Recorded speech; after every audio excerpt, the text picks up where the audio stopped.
Turėjome raudoną savaitę, S&P 500 indeksas nukrito 2%, Nasdaq neteko daugiau nei 4,5%, Bitcoinas momente krito žemiau $60,000, auksas žemiau $4,000, sidabro kaina krito iki $55. Žodžiu, buvo ganėtinai liūdna savaitė ir netgi Elonas Muskas šią savaitę neteko trilijonieriaus vardo. Bet apie viską nuo pradžių. Geopolitinė situacija išlieka įtempta. Blogiausia, kad šią savaitę netgi buvo sunku susekti, kokia yra JAV ir Irano derybų stadija. Nes vieną minutę Iranas pareiškia, kad neatsisakys savo teisės į Hormuzų sąsiaurį, o kitą jau Trumpas pareiškia, kad JAV gali įvesti mokestį už pravažiavimą. O Vencas skelbia apie didžiulę derybų pažangą. Nors šią savaitę taip pat nebuvo apsieita be grasinimų, buvo paleistos raketos, Iranas smogė laivui Ever, o JAV lėktuvai atsakydami atakavo Irano raketų ir dronų saugyklas. Taip pat pakrantės radarus, tik tiek, kad JAV iš karto informavo, jog smūgiai Iranui nereiškia grįžimo prie didelių karo veiksmų. Panašu, kad savaitgalį Izraelis ir Libanas pasirašė susitarimą, bet mes puikiai žinome, kad ten viskas labai greitai keičiasi, todėl tiesiog stebime įvykius toliau. Aišku, investuotojai laukia paliaubų, todėl naftos kaina krenta. Brent naftos kaina grįžo į prieškarinį konfliktą buvusį lygį apie $73 už barelį. O pingant naftai, Trumpas apkaltino bendrovės dėl lėto benzino kainų kritimo. Todėl jis nurodė atlikti tyrimą. Didžiosios naftos bendrovės nemažina savo kainų degalinėse kartu su staigiu naftos kainų kritimu. O tos kainos krenta kaip akmuo. Kitaip tariant, vartotojai yra apgaudinėjami. Įsakiau Teisingumo departamentui nedelsiant pradėti tyrimą dėl šio reikalo. Benzino kainos turi pradėti mažėti daug greičiau nei matau dabar. Ir po šio pranešimo didžiosios kompanijos šiek tiek koregavosi. Apie kripto mes daugiau kalbėsime vasaros pabaigoje. Dabar palaukime, kasgi bus nutarta dėl Clarity įstatymo. Reglamentuojančio JAV kriptovaliutų rinką dar tik tai yra planuojami susitikimai, bet daugelis rinkos dalyvių mano, kad kai tik Clarity įstatymas bus galutinai priimtas, institucinė paklausa kriptovaliutų rinkoje smarkiai išaugs. Ir tai bus stiprus rinkos augimo variklis. Galbūt ne iš karto, bet ilgalaikė perspektyva tas turėtų įvykti. Šią savaitę iš makro duomenų svarbiausia buvo sulaukti PCE infliacijos, kurią, priminsiu, ypač seka Fedas. Žinoma, medijoje netrūko antraščių apie aukščiausią PCE infliaciją per 3 metus, bet iš esmės 3,4% tai yra tiek, kiek ir buvo prognozuota. Svarbu tai, kad duomenys tai buvo už gegužę, kai buvo didelės degalų kainos dėl Trumpo veiksmų, kas tikrai stipriai paveikė gamybos grandines ir galutinius vartotojus. Todėl labai logiška, kad PCE tuo laikotarpiu buvo aukšta.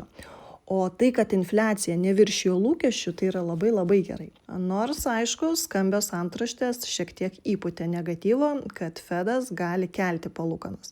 Tai pasižiūrėsime, ar tikrai reikės jam tą daryti. JAV dolerio indeksas DXY pasiekė 1 metų aukštumas, jis toliau stiprėja pasaulinių valiutų atžvilgių po kelių mėnesių konsolidacijos, dėl vis pasigirstančių nuogąstavimų, kad Fedas bus priverstas padidinti palūkanų normą dar šiemet. O apskritai mes žinome, kad stipresnis doleris paprastai rodo rizikos mažinimo nuotaikas rizikingose turto rinkose, tokiose kaip akcijos ir kriptovaliutos. Ir rinkoms raudonuojant, doleris kyla. Beje, šią savaitę ne tik tai JAV rinka krito, kapitalas traukiasi ir iš Azijos akcijų rinkos. Tai likvidumo mažėja, todėl ir matėme daugiau raudonumo. Toliau stebime augančią neigiamą koreliaciją tarp JAV akcijų ir vyriausybės obligacijų pajamingumo, kas rodo, kad akcijos tampa vis jautresnės palūkanų normų didinimo lūkesčiams. Keliaukime dabar prie atskirų istorijų. Šį kartą pradėkime nuo Strategy. Kompanija Strategy praėjusią savaitę įsigijo dar 520 bitkoinų. Čia nėra gal labai blogai, bet pasirodo, jos nerealizuotas nuostolis iš investicijų į BTC viršijo 14 milijardų. Todėl nenuostabu, kad ji buvo priversta praskiesti savo akcijas, todėl nuo birželio 15 iki 21 dienos ji pardavė 2,71 milijoną savo akcijų. Šiuo metu kompanijos akcijos yra nukritusios iki $82, o tokių žemumų mes jau nematėme 2 metus. Paskutiniu metu tikrai daugiau tenka negatyvo šiai kompanijai. Čia prisideda ir teisinės problemos. Pavyzdžiui, Rosen Law advokatų kontora savo svetainėje paskelbė formą, leidžiančią vos keliais paspaudimais prisijungti prie galimo kolektyvinio ieškinio prieš Strategy. Iš esmės yra norima apkaltinti Michaelą, kad jis vykdė Ponzi schemą. Todėl kontora siūlo savo paslaugas už tam tikrą procentą nuo galimų išmokų iš sėkmingo ieškinio. Dažniausiai tokie ieškiniai baigėsi ikiteisminiu susitarimu, kai atsakovas neigia kaltę, bet sutinka sumokėti ieškovams tam tikrą kompensaciją, iš kurios, kaip minėjau, advokatai pasiema procentą. Šis privatus teisinis tyrimas pats savaime, aišku, nėra egzistencinė grėsmė Strategy kompanijai, tai nėra SEC ar kitų reguliavimo institucijų tyrimas, tačiau jis tikrai prisideda prie blogėjančios bendros situacijos, nes Saylorui reikės rasti pinigų naujam išlaidų straipsniui. Žiūrint į savaitės žemėlapį, matyti, kad stipriau buvo išparduodamas semikonduktorių sektorius, mega kompanijos taip pat stipriau raudonuoja. Matyti, kad investuotojai nutarė momente fiksuotis pelnus po tokių įspūdingų augimų, na ir perkelia dalį kapitalo į tas pramonės šakas, kurios buvo stipriau anksčiau spaudžiamos. Sveikatos sektorius pagaliau stipriau žaliuoja. Aišku, bankai ir rytai dabar ryškiau žaliuoja, laukiant Fed sprendimų. Apskritai jie visai sėkmingai išsilaikė nepalankiausiomis sąlygomis, na ir dabar su augančiais dividendais atrodo daug patraukliau investuotojų. Iš pikantiškesnių naujienų mes jau mūsų uždarame klube juokavome, kad reikia sekti, kokias kompanijas Trumpas pampina. Puikiai buvo sužaista, pamenate, su Intel, Micronu, Dellu, IBM. Beje, šią savaitę IBM vėl buvo Trumpo dėmesio centre, nes jis pagyrė generalinį direktorių ir pareiškė, kad JAV investuoja į kvantinės technologijas taip, kaip niekada anksčiau. O pati bendrovė paskelbė apie partnerystę su OpenAI, siekdama integruoti pažangesnės dirbtinio intelekto galimybės į įmonės kibernetinio saugumo operacijas. Taip pat IBM pristatė pirmąją pasaulyje technologiją skirtą gaminti plonesnius nei 1 nanometro čipus, o tai yra tikras proveržis čipų technologijos srityje. Todėl IBM šią savaitę plus 9%. Taip pat šią savaitę Donaldas Trumpas per ekonomikos renginį Pensilvanijoje išskyrė 2 kompanijas, tai yra Nokia ir Eli Lilly. Jos tapo pavyzdžiai įmonių investuojančių į gamybą JAV. Pasak Trumpo, Eli Lilly planuoja investuoti apie $3,5 milijardo į naują vaistų gamyklą, kuris sukurs daugiau kaip 1000 naujų darbo vietų ir sustiprins vaistų gamybą JAV. O Nokia jis paminėjo dėl planuojamos $30 milijonų investicijos į puslaidininkių testavimo ir pakavimo pajėgumų plėtrą Pensilvanijoje. Tai siejama su JAV tikslu didinti vietinę čipų gamybą ir mažinti priklausomybę nuo Azijos tiekimo grandinių. Ir aišku, po šių pasisakymų investuotojai atkreipė dėmesį į šias abi bendrovės. Nokia labai trumpai buvo stipriau supirkinėjama, na, o Eli Lilly iki savaitės pabaigos išlaiko 10% augimą. Taip pat didesnis dėmesys iš Trumpo buvo skiriamas automobilių gamintojams, kuomet jis pareiškė, kad Fordas ir General Motors netrukus gali pradėti gaminti ginklus JAV kariuomeniai. Bet kol kas čia didelio pozityvo mes nematome, todėl pasižiūrėsime, kaipgi šios kompanijos atrodys kiek vėliau. Nes pasak Trumpo, JAV vyriausybė pradeda didelio masto ekonominę kampaniją skirtą ginklų gamybai skatinti. Todėl automobilių gamintojai, įskaitant Ford ir GM, pasirašo sutartis dėl raketų gamybos. Jie, automobilių gamintojai, planuoja pertvarkyti savo gamyklas, o mes ketiname gaminti ginklus, sakė Trumpas. Beje, šiame fone reiktų atkreipti dėmesį ir į tikrąją gynybos pramonę, pavyzdžiui, Lockheed Martin, kuri dar gavo $35,33 milijardus vertės sutartį iš JAV vyriausybės, pagal kurią bus 4-gubai padidinta THAAD raketinės gynybos sistemos gamyba. O Vence'as taip pat paskelbė, kad JAV svarsto galimybę tiekti Turkijai naikintuvus F-35. Tesla stovykloje stipresnis negatyvas šią savaitę, nes ją spaudė robotaksi tema. Rinka jau įskaičiavo daug optimizmo, bet investuotojai laukia realių skaičių. Kiek kelionių, kiek miestų, kiek pajamų, kiek saugumo problemų ir panašiai. Reuters anksčiau rašė, kad Tesla robotaksi plėtra Teksase susidūrė su ilgais laukimo laikais, ribotų automobilių prieinamumu ir navigacijos problemomis.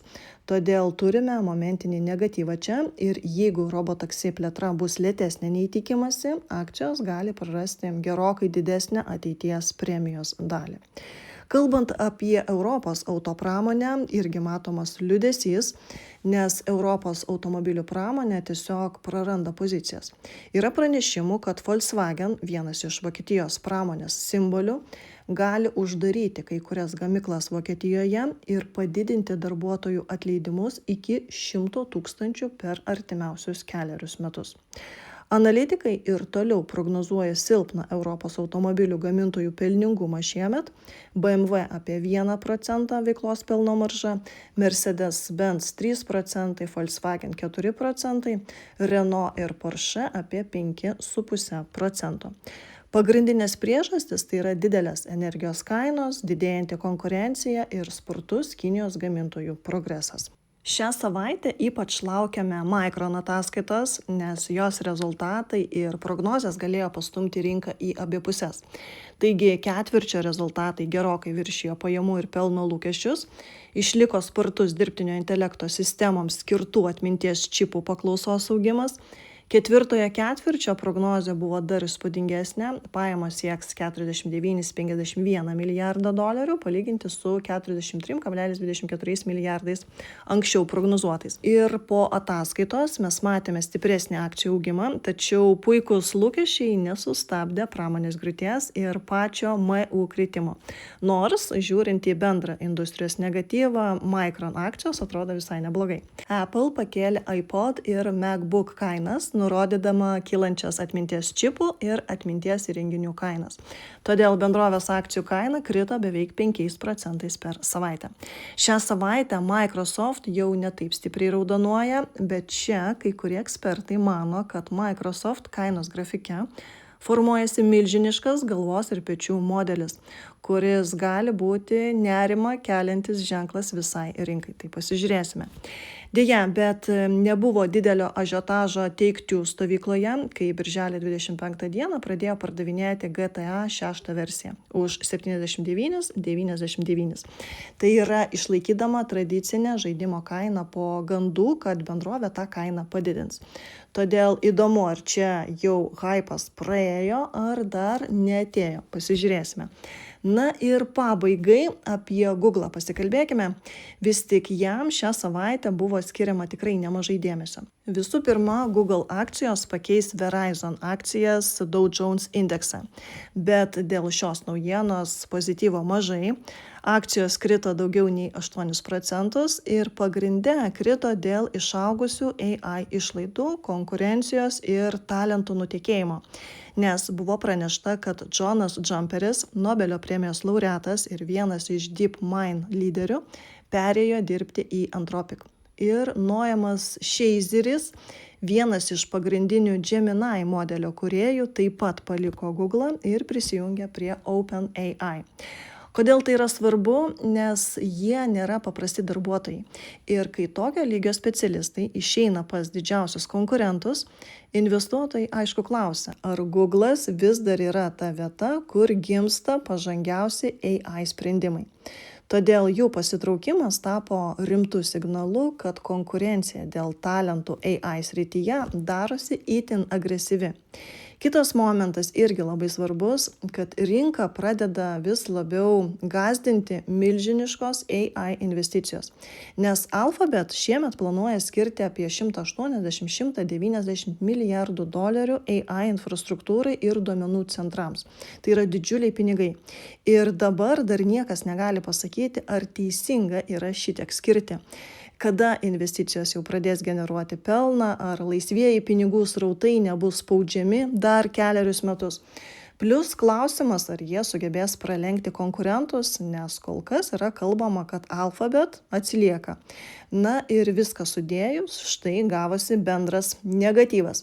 Tai yra talentų nutekėjimas, didžiulės AI investicijos, abejonės dėl AI lyderystės, na ir apskritai grėsmės pagrindiniam reklamos verslui. Todėl dabar Alphabet turės įrodyti, kad gali išlaikyti geriausius AI talentus, kad milžiniškos investicijos į AI pradeda duoti apčiuopiamą finansinę grąžą, na ir kad Gemini bei kiti AI produktai gali sėkmingai konkuruoti su OpenAI ir Anthropic. Jeigu artimiausiuose ketvirčiuose AI pajamos ir debesijos verslo augimas pateisins šiuos lūkesčius, tai dabartinė korekcija gali pasirodyti puikia proga įsigyti didelę ir augančią kompaniją. Bet jeigu ne, tai investuotojai ir toliau mažins Alphabet įvertinimą.